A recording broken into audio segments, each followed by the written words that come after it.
I started growing a beard recently. Well, we're getting to that time of year where things get a little bit colder. I do this often as we approach winter. It always looks terrible, of course, when you're first doing it.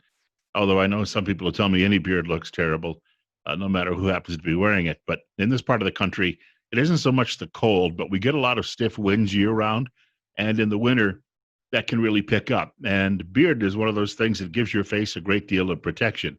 I started it just a few days ago. Don't know if I'm going to keep it because it's been unusually warm around here. I know the global warming types will tell us the end of the world is just around the corner, but we're looking at a stretch of weather well into next week, maybe all the way up to Columbus Day, with daily highs in the neighborhood of 80 degrees.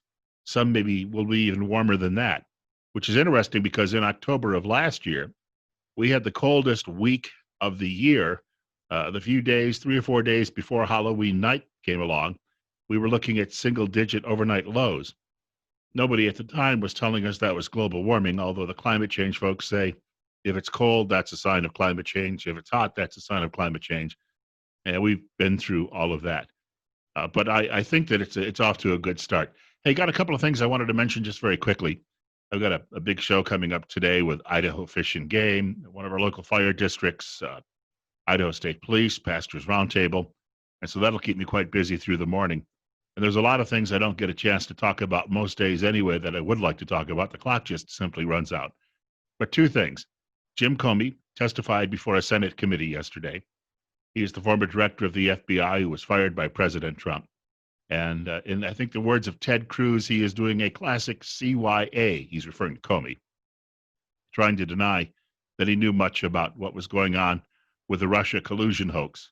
And yet he had to sign off on it at some point before it went off to a FISA court. But now he doesn't seem to have any recollection of any of these things, or somebody didn't bother to tell him, or he can't remember telling somebody else. Somebody's got to eventually, I would think, go to jail, but that won't happen. We'll be told that in the United States, you don't jail your political opponents. That's what they do in the third world, which means that somewhere down the line, somebody is going to do the same thing again to a candidate that they don't like. The deep state will rise up and try to cancel that person out. And here we go again. Well, that's like a banana republic too, isn't it? This story is not going to get a lot of traction because media yesterday just kept talking about how that mean old Mr. Trump kept interrupting Joe Biden at the debate the night before. So that allows media to skip the whole Comey business and bury it wherever they can and hope it goes down the memory hole.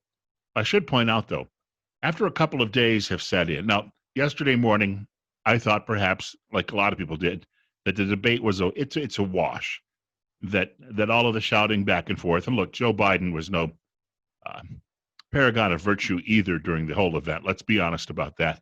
Some of the things he called the president and also telling him to shut up would never have happened if a Republican had been up against Barack Obama. Mitt Romney would have been too polite. And even if he had said something like that, media then would have buried him or done their best to say he told Obama to shut up because, well, he being a white man, Romney is trying to show some power over a black man. You understand how that works in mainstream media.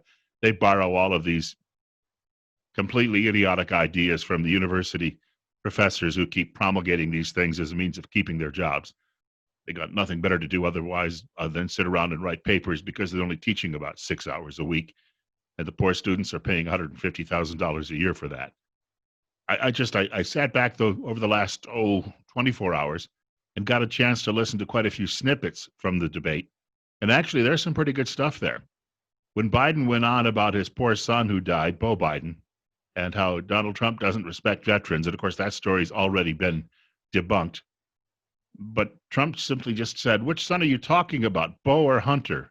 And that allowed Trump to launch into an attack on Hunter Biden, who appears to be a criminal. So Mr. Trump may actually have been scoring more points than mainstream media believes. Going back to 2016, we would have these events and mainstream media would tell you afterwards about how gauche Mr. Trump was, and yet he won the dang election.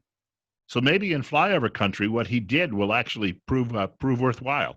We simply don't know yet. We'll have to wait. We'll have to wait and see. But I have a feeling that Mr. Trump is going to tone it down just a bit in the next round, but he's also going to continue on the attack, trying to point out what a buffoon Biden happens to be. Not that that's difficult to do.